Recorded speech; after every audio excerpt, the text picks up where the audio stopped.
कि जैसे जिसमें हमारा कोई लालच हो कि हम लालच बस कोई काम करें तो वो कपटपूर्ण धर्म हो जाता है।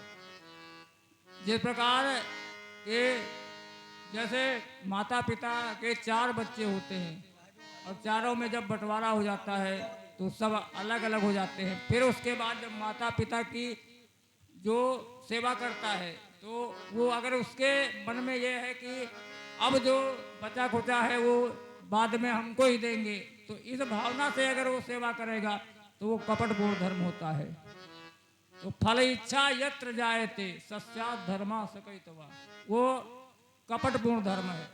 और जो विशुद्ध धर्म होता है उसमें कोई भी फल की इच्छा नहीं होती है और वो शुद्ध धर्म होता है। तो धर्मा प्रोचित कैतवोत्र परमो निर्मत्सराणाम सताम। और ये श्रीमद् भागवत का अधिकारी कौन है? तो कहते हैं कि निर्मत्सराणाम, जिसके अंदर से जो मत्सर यानी ईर्षा निकल गई हो, वही इस श्रीमद् भागवत का अधिकारी है। कि निर्मत्सरा यानी उसके अंदर कोई भी ईर्षा न हो, तो वही अधिकारी है। और इसके सुनने से होता क्या है? तो कहते हैं कि वेद्यम वास्तव वस्त्रमस्तु शिवदम। इसके सुनने से जो वास्तव वस्तु क्या है? वास्तविक जीवो, वास्तविक माया और वास्तवम जगत, इनको तीनों को वास्तव कहते हैं। और इनके जानने से क्या होगा? तो कहते हैं कि शिवदम यानी कल्याण हो जाएगा। जब कल्याण हो जाएगा तब तो कल्याण हो जाएगा, उसकी तो बाद में बात है। लेकिन अब ये बताओ इसमें प्रत्यक्ष क्या लाभ होगा? तो कहते हैं कि तापत्रयोन्मूलनम, जो हम दिन रात दैविक तापों में तपते रहते हैं तो उनका इससे समूल नाश हो जाता है। और अब कहते हैं कि इसके आगे भी अगर ये श्रीमद् भागवत के आगे और कोई साधन क्या है कि जो अभी भी ईश्वर की प्राप्ति नहीं होगी? तो कहते हैं कि अवश्य होगी। तो कहते हैं कब होगी? तो कहते हैं कि सद्यो हृदय अवरुद्धते, शीघ्र ही के क्षण, बोले कि उसी क्षण जिस क्षण आपके मन में यह हुआ कि हमको कथा सुननी है, उसी क्षण जो ईश्वर है आपके हृदय में आकर तुरंत ही कहते हैं कि सद्यो हृदय अवरुद्धते कृत भी। अब लेकिन यहाँ सुकृति का विश्लेषण है कृत भी, कि जिसके अगर तुम्हारे अंदर पुण्य है, अगर पूर्व जन्म के पुण्य है, तभी तुम्हारे अंदर ऐसा लगेगा कि हमको कथा सुनना है, नहीं तो ऐसे कोई आ ही नहीं पाएगा। तो इसमें सुकृति भी मतलब कृति भी लिखा है। फिर कहते हैं कि क्षणात्, कहते हैं उसी क्षण, तत्क्षणात् सद्यो हृदय अवरुद्धते कृत भी शुश्रूष भी तत्क्षणात्। तो इसमें कहते हैं कि भगवान उसी क्षण आपके हृदय में अवरुद्ध हो जाते हैं। ऐसा नहीं कि विराजमान, देखो विराजमान और अवरुद्ध में अंतर होता है। अब जैसे जेल में जो कैदी होते हैं वो तो अवरुद्ध है, वो अंदर बंद है, वो बाहर नहीं निकल सकते। तो जैसे और जो जेलर साहब होते हैं तो कहा जाता है भाई जेलर साहब कहाँ हैं? तो कहते हैं जेलर साहब जेल में विराजमान है, उनको अवरुद्ध नहीं कहा जा सकता, क्योंकि वो तो आते जाते रहते हैं। और कैदी को नहीं कहा जाएगा कि विराजमान है, क्योंकि वो अवरुद्ध है, वो बंद है, वो बाहर नहीं निकल सकता। तो इसी प्रकार भगवान भी उस श्रोता के हृदय में अविलंब तुरंत ही आकर अवरुद्ध हो जाते हैं। तो अब तीसरे श्लोक में बताते हैं कि निगम कल्पतरोर गलितम फलम। निगम कहते हैं वेदों को, वेद जो भगवत तत्व का निरंतर बोध कराते रहते हैं। नितराम गमयति बोधयति स निगमो वेदा। और उन्हीं वेदों का ये पका पकाया हुआ फल है श्रीमद् भागवत। निगम कल्पतरोर गलितम फलम।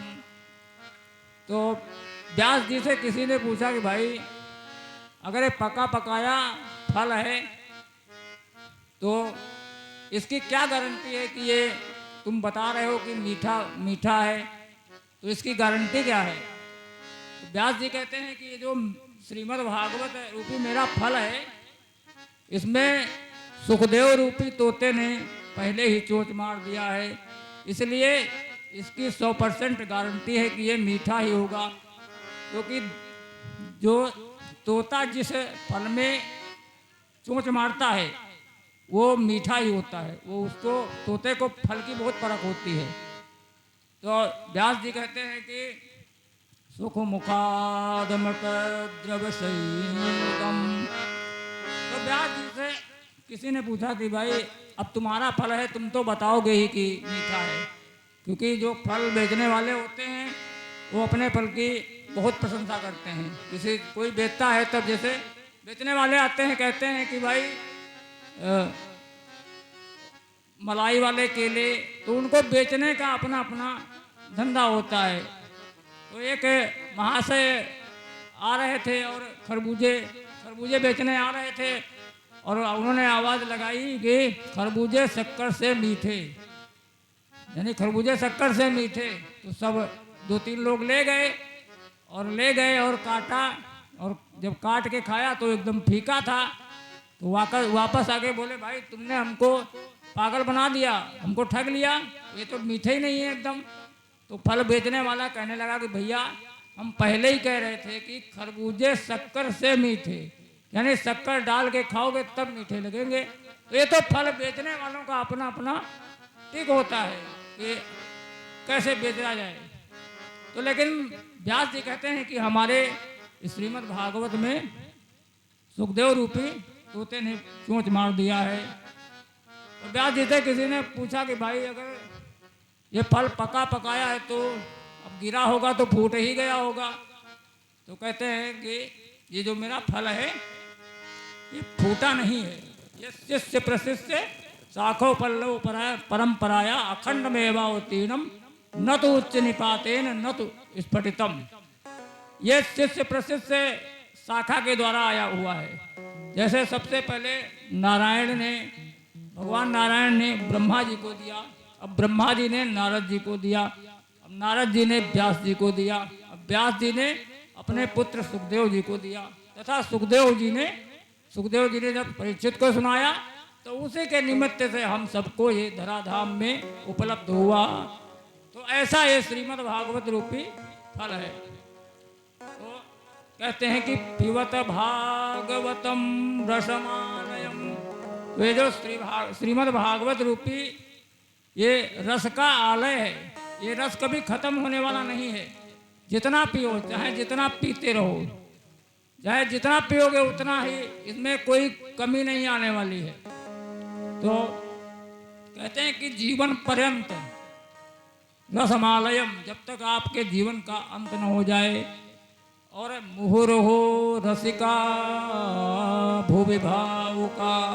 अरे रसिक, अरे भावुक, यह रस केवल कहते हैं कि पृथ्वी लोक में ही उपलब्ध है और कहीं नहीं है। स्वर्गे सत्य न कैलासे वैकुंठम अपि नास्ति रसम।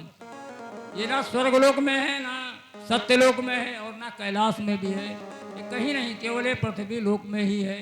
तो कहते हैं मुहुर्हो रसिका, अरे रसिक, अरे भावुक जन। देखो पानी जो प्यासा होता है उसको पिलाने में आनंद आता है। अगर तुमको प्यास नहीं है और कोई पानी लेकर आएगा तो तुम सबसे पहले, तुमको तो प्यास है नहीं, तुम पूछोगे कि भाई पानी कहाँ से लाए हो, तो बताएगा भाई बाबूजी अपने घर के कुएं से लाया हूँ। तब उसमें पूछोगे कि छान के लाए हो कैसे, तब बोलेगा नहीं बाबूजी छान के लाया हूँ। फिर पूछोगे गिलास धोया था कि नहीं, तो ये ऐसे सवाल क्यों पूछ रहे हो, क्योंकि तुमको प्यास नहीं है। अगर प्यास होती तो कहीं रेगिस्तान में, राजस्थान में कहीं पड़ गए होते और कोई अगर तालाब का पानी भी ले आया होता तो वहाँ पे कोई सवाल नहीं करते, कहते भैया पानी लाओ उनको, तो सवाल जवाब से चले जाते। तो इसके लिए व्यास जी कहते हैं कि जो रसिक भावुक होते हैं वो कथा के बहुत ही सुनने के इच्छुक होते हैं, उनको बुलाना नहीं पड़ता है। और नहीं तो कथा में तुम कहोगे कि भैया कथा हो रही है, एक दिन के लिए आ जाओ, वो कहेगा भैया तुम्हें कथा की पड़ी है, हमको मरने की फुर्सत नहीं है, तुम कथा के लिए घूम रहे हो। तुम मरने की फुर्सत वो तुम छोड़ दो, वो तो यमराज जी का काम है, वो तो खुद ही निकाल लेंगे, लेकिन तुमको कथा सुनने आना चाहिए। तो इस प्रकार ये 3 श्लोक ये प्रथम स्कंद के हैं। और अब आगे सूत जी ने 6 प्रश्न पूछे हैं, शौनकादि ऋषियों ने 6 प्रश्न पूछे हैं। अब सूत जी इनका जवाब देते हुए कहते हैं कि हम पहले अपने गुरु जी का ध्यान कर लें, फिर बाद में तुमको बताएंगे। अब 2 श्लोकों में सूत जी ने अपने गुरु सुखदेव जी का ध्यान किया और कहते हैं कि यम प्रव्रजंत मनुपेतमुपेत कृत्यम द्वैपायनो विरह कातरया जुहाव पुत्रेति तन्मयतया सर्वोभिनेन्दो तं सर्वभूत हृदयं मुनिमानतोऽस्मि यस्त्वानुभावमखिलं श्रुतिसारमेक मध्यात्मदीपमतितिरिसितां तमोन्धं संसारिणां करुणयाः पुराणगुह्यं तं व्याससूनुमुपयामि गुरूणाम्। तो 2 श्लोकों में सूत जी ने व्यास जी का ध्यान किया। कहते हैं कि ये जो सुखदेव जी थे कैसे थे कि जिस समय इनका कोई भी लौकिक या कोई भी इनका संस्कार नहीं हुआ था, यज्ञोपवीत तक नहीं हुआ था, और ये अपने माँ के पेट से 12 वर्ष तक रहे, फिर तुरंत घर से बाहर चल दिया। और व्यास जी पीछे पीछे जा रहे हैं, कहते हैं बेटा रुक जाओ, लेकिन सुखदेव जी नहीं रुकते हैं और वो वन को चले जाते हैं। तो ऐसे प्रप्रजंत यानी पैदा होते ही जो सन्यासी बन जाए, तो ऐसे सुखदेव जी को हम बारंबार प्रणाम करते हैं। तथा जिन्होंने ये श्रीमद् भागवत रूपी अध्यात्म का दीप जलाया और इसमें अज्ञान में जो संसार के अज्ञानी जीवों के ऊपर कृपा करने के लिए ये जो ज्ञान का दीपक जलाया, ऐसे गुरुओं के भी परम गुरु सुखदेव मुनि को हम सब प्रणाम करते हैं। अब गुरुदेव जी का एक भजन सुनते हैं, फिर आगे कथा कहते हैं।